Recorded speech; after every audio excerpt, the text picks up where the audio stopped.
Mesdames et messieurs, bonjour et merci de votre fidélité à la télévision nationale congolaise. Nous avons aujourd'hui l'honneur de recevoir pour votre émission De vous à moi, Monsieur Illich Yoka. Il est jeune entrepreneur, coordonnateur de la plateforme Jeunes Leaders du Congo. Avec lui, nous parlerons bien entendu de la dédicace du président de la République qui a choisi de dédié l'année 2024 à la jeunesse congolaise. Il est jeune. Bonjour Monsieur Illich Yoka. Bonjour Madame Rebecca. Merci d'avoir répondu à notre invitation. Merci à vous pour l'invitation. Alors, on va d'abord parler de vous, parce que le but de cette émission, c'est de galvaniser la jeunesse en prenant exemple sur les jeunes qui ont réussi dans leur vie. Et moi, je pense que vous avez réussi parce que vous êtes chef d'entreprise, vous êtes le coordonnateur de Jeunes Leaders du Congo. 2024, l'année de la jeunesse, qu'est-ce que vous en pensez? Déjà, c'est avec beaucoup de joie que personnellement j'ai suivi l'adresse du chef de l'État, la déclaration de 2024, année de la jeunesse. Et pendant les vœux de Nouvel An, le chef de l'État est encore revenu sur ça. Il a encore insisté, il a donné beaucoup d'orientations. Le Premier ministre, dans son discours, il souhaitait les vœux au président de la République, a encore insisté sur ça.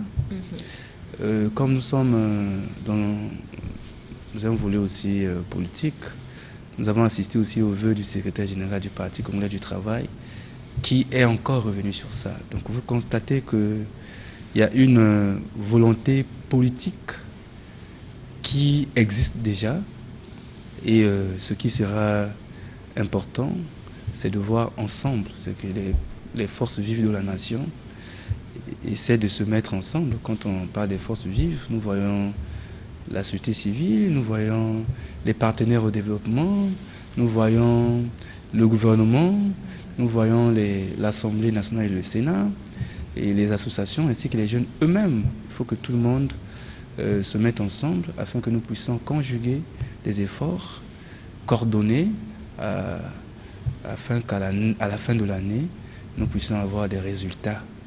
Et que cette année, parce que je suis en train d'écouter comment est-ce que les gens disent, qu'on a déclaré l'année de la santé, ils n'ont pas vu beaucoup de choses, on a déclaré l'année de l'éducation, mais ça ne veut pas dire que rien ne s'est fait.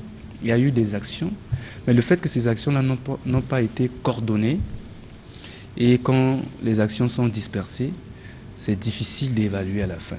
C'est difficile d'évaluer. Il faut une cohésion dans la gestion. Il faut que les choses soient coordonnées, les choses soient bien coordonnées, que nous puissions savoir l'année de la jeunesse. On ne peut pas aller dans tout, parce que la jeunesse est diversifiée. Les domaines de la jeunesse sont diversifiés. Il y a plein de domaines où on doit intervenir dans la jeunesse. Mais si chacun essaie de faire dans un domaine où il pense être efficace, on aura du mal à faire une évaluation. Mais quand les actions sont coordonnées, on peut par exemple cibler les secteurs prioritaires, et toutes les forces vives de la nation, les jeunes eux-mêmes, tous ceux qui vont mener des actions dans le sens de l'année de la jeunesse vont pouvoir agir dans ces axes. D'accord.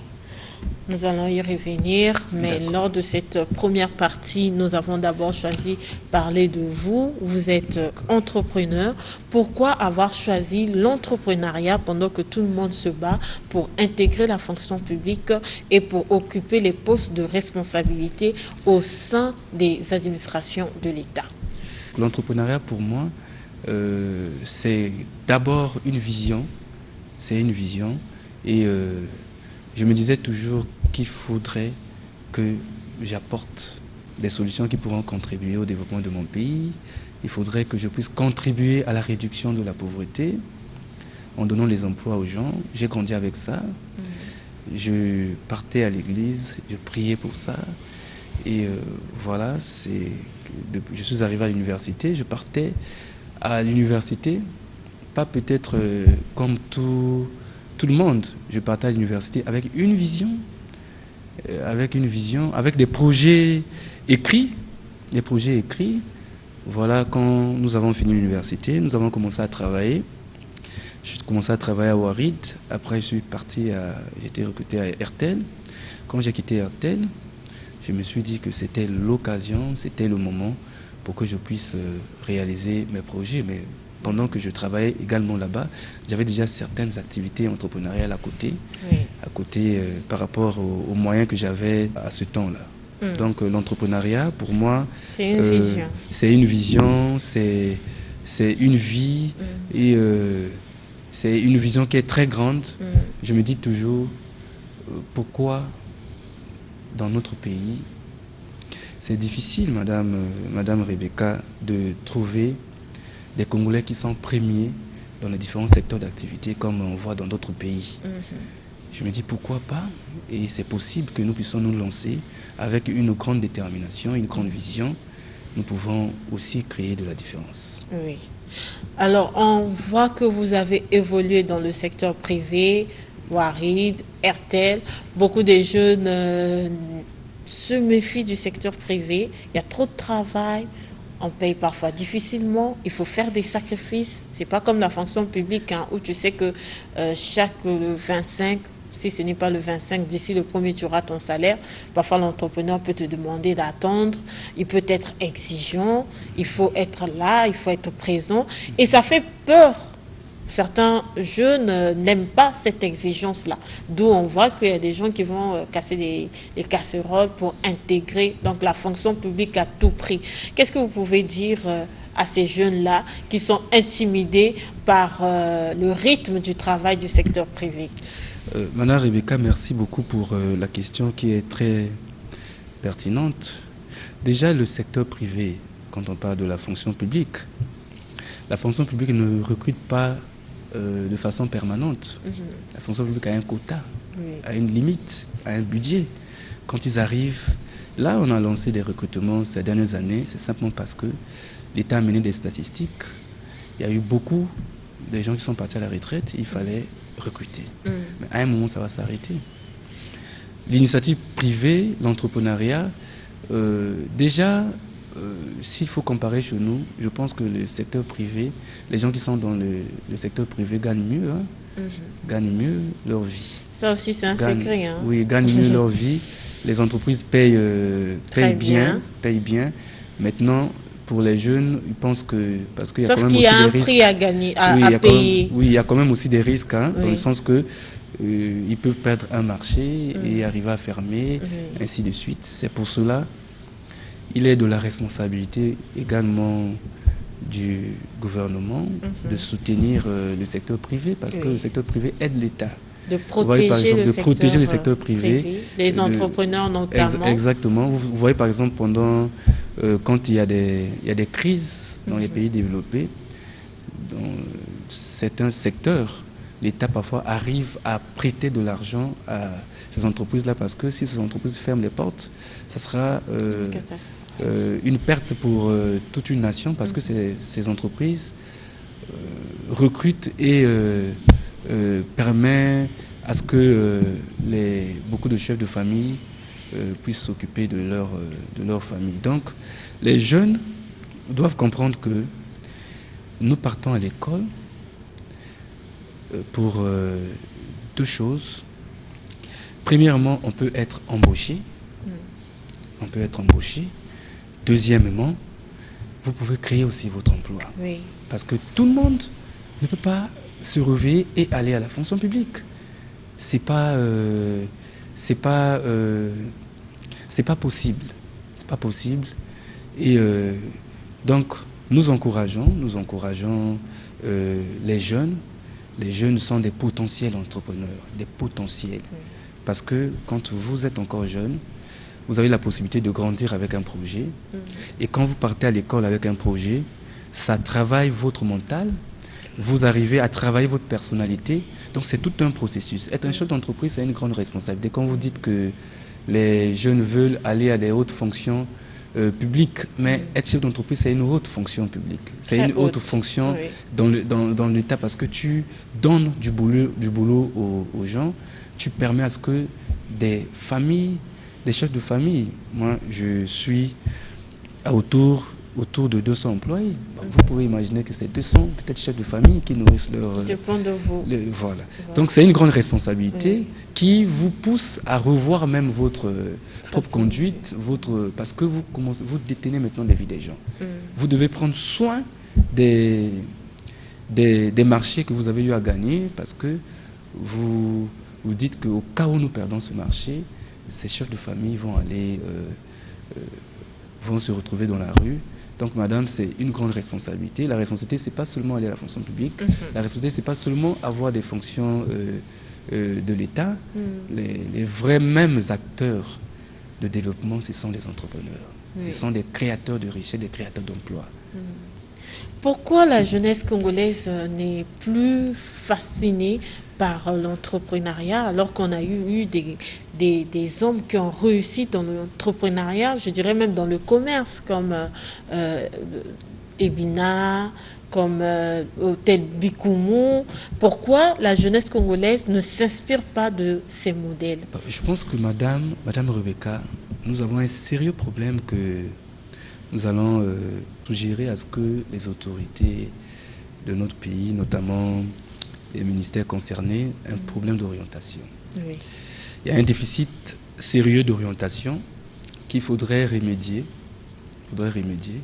Parce que notre jeunesse souffre d'un problème d'orientation. Notre jeunesse n'est pas assez orientée. Les affaires, vous voyez par exemple quelqu'un qui fait des petites activités, fait des affaires parfois qui gagne même mieux à la fin du mois qu'un fonctionnaire. Quand vous lui demandez, il va vous dire c'est un chômeur. Parce que pour les jeunes, le travail c'est seulement la fonction publique. Ou être dans un bureau climatisé. Ou être dans un bureau climatisé, comme vous le dites, madame. Donc il y a d'abord ce sérieux problème qu'il faudrait qu'on puisse vraiment régler, le problème d'orientation. Est-ce que c'est un problème de mentalité? Il faut changer le logiciel mental des Congolais? Oui, c'est un sérieux problème. Parce que pour des parents aussi, tant qu'on n'est pas fonctionnaire, on considère que vous n'avez pas réussi. Voilà. Et dans la famille, on ne vous accorde pas trop d'importance. Exactement. C'est un véritable problème qu'il faudrait qu'on attaque, mais que nous responsabilisons beaucoup plus les pouvoirs publics qui doivent mettre en place des structures d'orientation, des structures qui doivent orienter les jeunes dans les différents secteurs de la vie. Vous voyez par exemple sous d'autres cieux, j'étais dans un pays, le chauffeur qui me conduisait me racontait une histoire que le pôle emploi est venu le chercher à la maison. Monsieur, on constate que vous habitez dans notre secteur, vous ne travaillez pas. Est-ce que vous avez une formation? Si vous avez des difficultés, nous allons vous orienter à faire une formation qualifiante et nous allons vous accompagner à trouver un emploi. Vous voyez que c'est suivi, il y a des statistiques. Il faut arriver à ce point-là. Voilà, parce qu'on ne veut pas voir des gens qui traînent, qui ne font rien, parce qu'ils deviennent plus tard des risques, même, ils deviennent des dangers pour la sécurité, même pour le pays. Oui. Donc il faut orienter les jeunes, il faut être plus proche des jeunes. Et après aussi, il y a des problèmes aussi d'orientation au niveau des familles. Au niveau des familles, comme vous êtes en train de dire tout à l'heure, tous les parents pensent que mon enfant a été à l'école, c'est pour devenir fonctionnaire. Et ils ne peuvent pas encadrer. Vous allez même voir les parents qui ont des moyens, qui peuvent même prendre leur enfant, lui demander qu'est-ce que vous voulez faire dans la vie, et même mettre à sa disposition un certain nombre de moyens. Oui. Mais ce parent-là, il va prendre de l'argent, il va gaspiller pour chercher de sorte que son enfant se retrouve à la fonction publique. Et c'est un mode de réflexion qui ne peut que faire reculer une nation. Parce qu'une nation qui n'a pas assez d'entrepreneurs, qui n'a pas assez de jeunes qui prennent des initiatives pour créer l'emploi, cette nation-là va avoir des difficultés pour se développer. D'accord. On a parlé de l'orientation, mais il y a aussi la formation. Chez nous, au Congo, nous avons l'enseignement technique, l'enseignement général. Et vous l'avez dit en préparant cette émission, on parle de plus en plus de la formation qualifiante. Mais d'abord, pour parler de l'enseignement, on se rend compte que l'enseignement technique est un peu, pas négligé, mais pas valorisé comme l'enseignement général, surtout lorsque vous arrivez à l'enseignement supérieur, ceux qui ont fait gestion financière, comptabilité et tout, maçonnerie, se retrouvent parfois sans cadre d'apprentissage. Est-ce que ça aussi, ça ne favorise pas le manque d'initiative? Madame Rebecca, si vous permettez, j'aurais souhaité, pour que j'arrive à ce point, j'aurais souhaité revenir sur quelque chose, si vous permettez. Bien sûr. Nous avons dit, c'est l'année de la jeunesse. Comme au début, je disais qu'il faudrait que les actions soient coordonnées, qu'on ait des axes d'intervention. J'ai vu le ministre de la Jeunesse qui a eu à décliner des axes, c'est déjà très bien. Il faudrait forcément que le gouvernement sélectionne des axes d'intervention pour que nous puissions réussir l'année de la jeunesse. Et toutes les forces vives de la nation, que ce soit des partenaires au développement, que ce soit des jeunes eux-mêmes, que ce soit le gouvernement, que ce soit l'Assemblée. L'Assemblée, ils vont regarder dans les axes que le gouvernement a décidé, est-ce qu'il y a des lois qu'on doit prendre dans ces axes-là qui doivent accompagner cette déclaration du président de la République. Les partenaires au développement, les Nations Unies et autres, vont certainement aussi mettre de l'argent pour accompagner les jeunes, mais au lieu d'intervenir de façon éparpillée, doivent intervenir dans ces axes-là. Je vais arriver toujours à la question. Vous voyez, par exemple, les Nations Unies ont eu à mener des réflexions. Ils ont élaboré ce qu'on appelle le dividende démographique. Dans le dividende démographique, les Nations Unies ont eu à sélectionner 4 axes d'intervention pour facilement booster l'épanouissement de la jeunesse. Premièrement, il y a l'entrepreneuriat, parce que quand on parle des jeunes, Madame Rebecca, les jeunes, il faut différencier les jeunes avec les enfants qui sont à l'école primaire. Ils n'ont pas les mêmes besoins. Les enfants qui sont à l'école primaire, c'est d'abord le système éducatif qu'il faut voir. Mais les jeunes, ils sont arrivés certainement à l'université, ils ont maintenant d'autres objectifs. Donc là, on parle carrément de la jeunesse. Il ne faudrait pas que les gens confondent. Quand ils parlent de la jeunesse, je vois les gens repartir toujours, il faut revoir le système primaire. Mais ça, ce n'est pas des jeunes, ce sont des enfants, ce sont des adolescents. Quand on parle de la jeunesse a des priorités bien définies. Des priorités bien définies. Et l'Union africaine a eu à valider 4 axes, et selon l'Union africaine, les États devraient intervenir dans ces 4 axes-là pour régler les problèmes des jeunes. Le premier axe, c'est l'entrepreneuriat et l'emploi.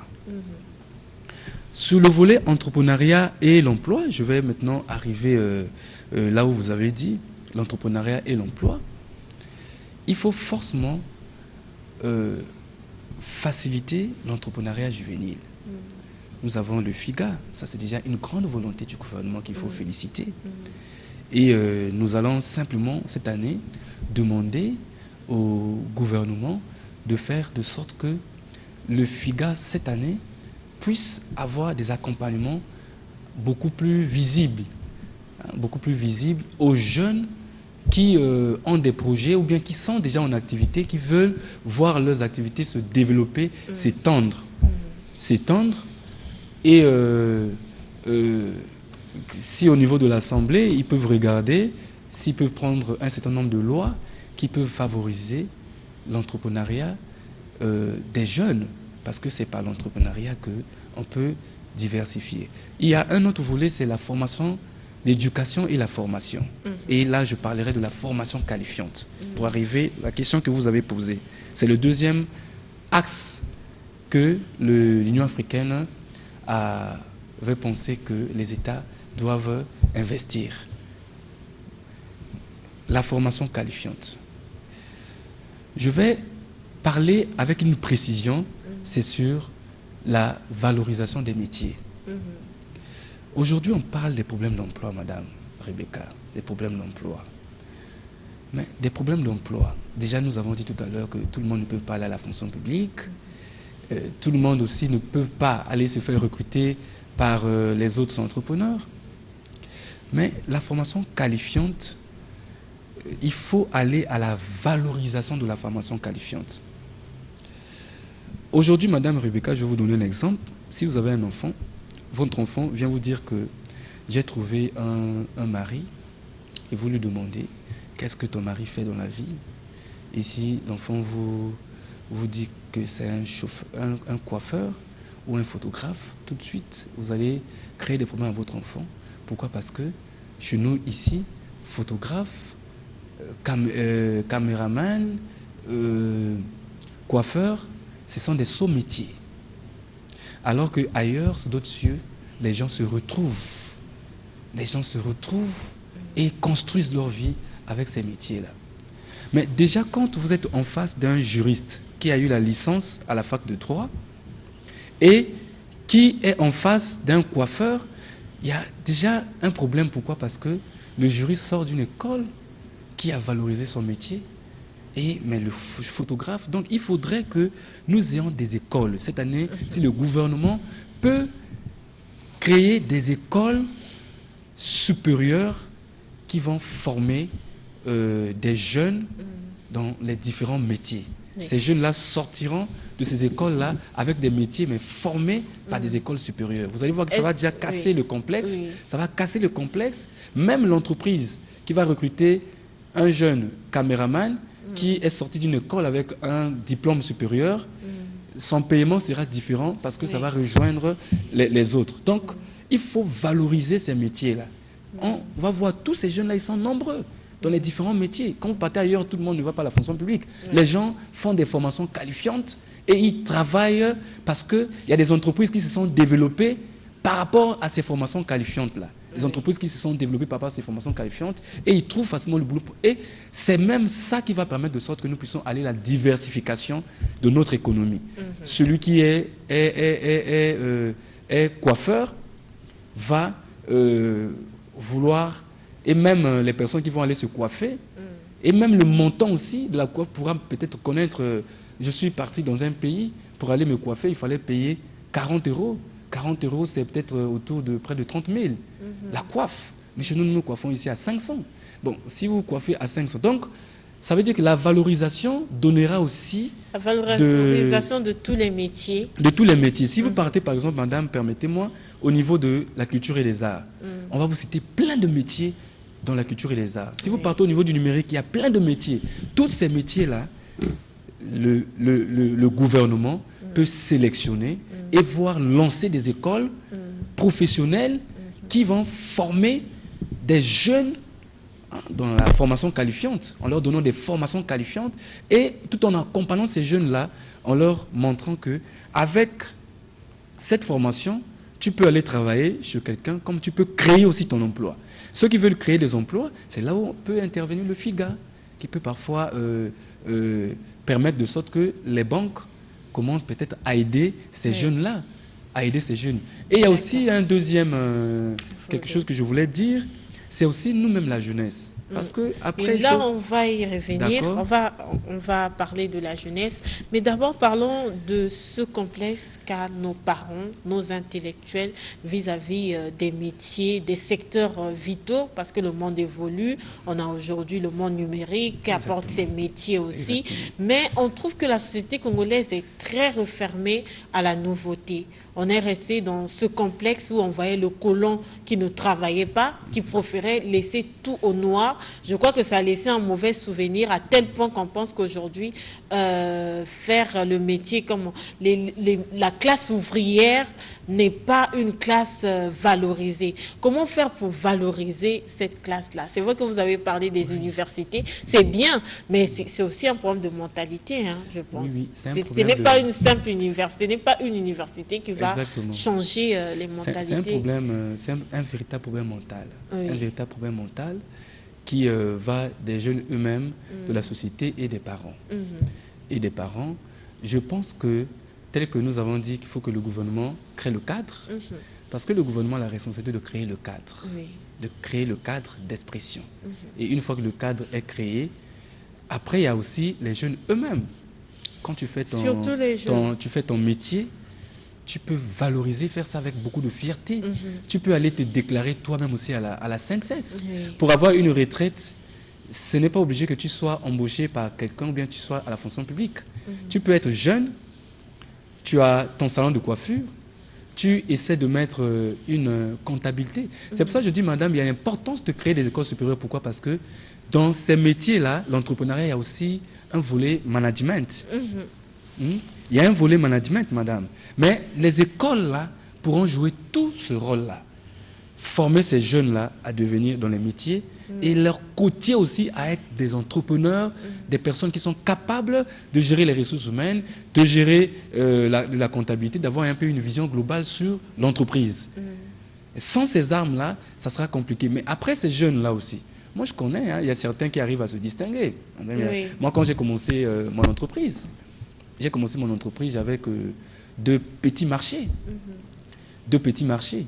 Mais moi-même, je me suis dit, il faudrait que je puisse avoir un logo. Il faudrait que je puisse avoir l'entête de l'entreprise. J'ai mis du sérieux. Je faisais des courriers avec en-tête et logo. Ordinateur, faire tout avec des cachets, tout. Et quand je écrivais aux entreprises, il y avait beaucoup de sérieux. J'ai commencé, après petit à petit, j'arrivais à garder le sérieux et jusqu'à ce que l'avenir nous accompagne, ça prend quand même de la forme. Ça prend quand même de la forme. Donc c'est un problème aussi des jeunes. Vous êtes en train de faire, tu es chef d'un salon de coiffure. Déjà ton salon est sale, toi-même tu es sale, tu sens mauvais. Bon, déjà un responsable qui arrive, qui se met sous toi, tu sens mauvais. Il ne va plus revenir là. Mais le cadre, ça ne demande pas des millions, c'est un problème mental, c'est un problème d'excellence. Moi, on voit des gens. Tu arrives là, on arrive dans ton atelier est propre et ça tire. Parce que nous parlons de l'année de la jeunesse, c'est aussi une année où les jeunes doivent montrer de quoi ils sont capables.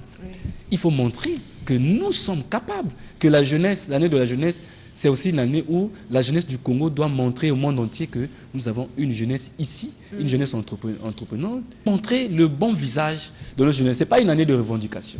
Ce n'est pas une année où je suis en train de regarder, tout le monde veut passer au gouvernement, tout le monde veut être nommé. Ce n'est pas aussi une année où on va distribuer les billets de banque dans les rues. C'est pour cela que je disais, madame, il faudrait que les actions sont, qu'il y a des axes que le gouvernement va définir. C'est comme ça que nous avons parlé de la formation qualifiante.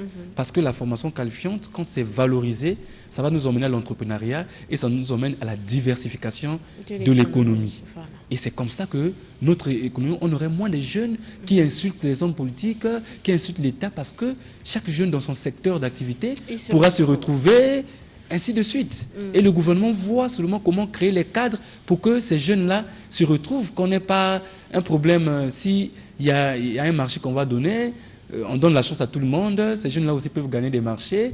Et après, si les jeunes gagnent des marchés, il faut qu'il y ait aussi du sérieux aussi à notre niveau. Vous avez gagné un marché, vous faites aussi des prestations qui sont avec excellence.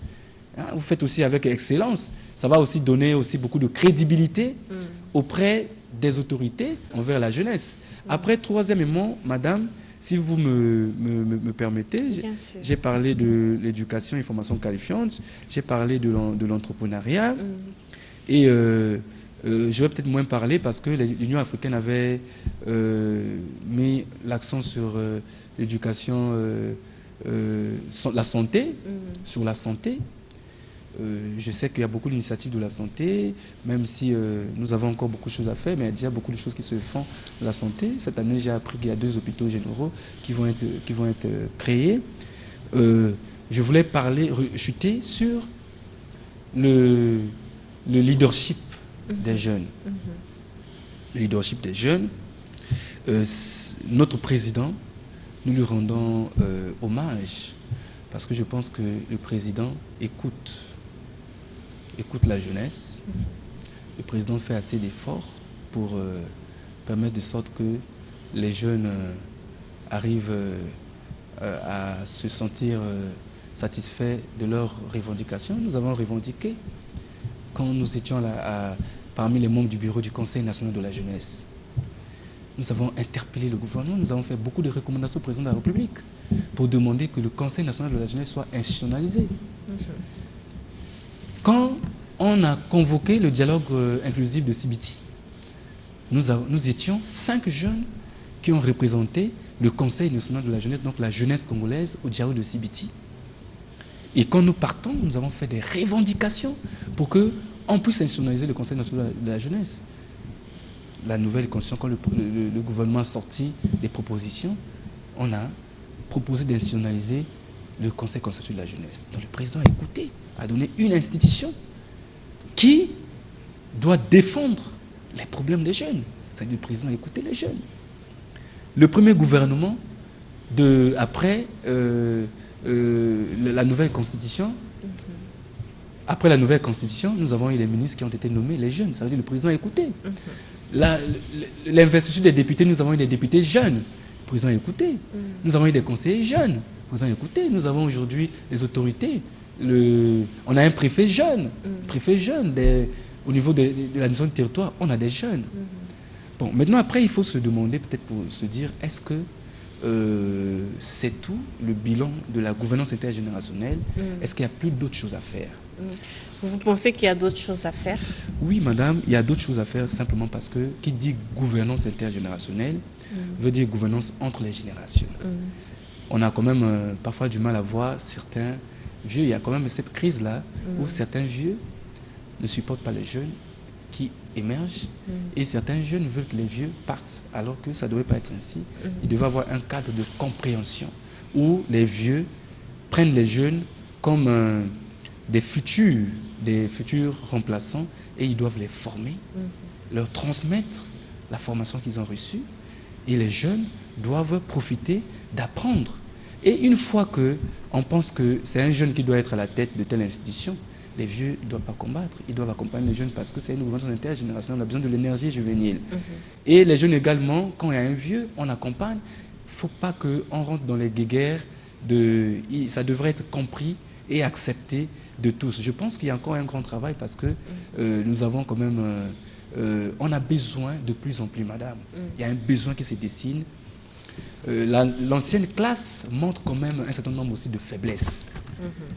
Il y a quand même un certain nombre de faiblesses avec le développement, les nouvelles technologies. Vous savez, de plus en plus qu'on avance, le management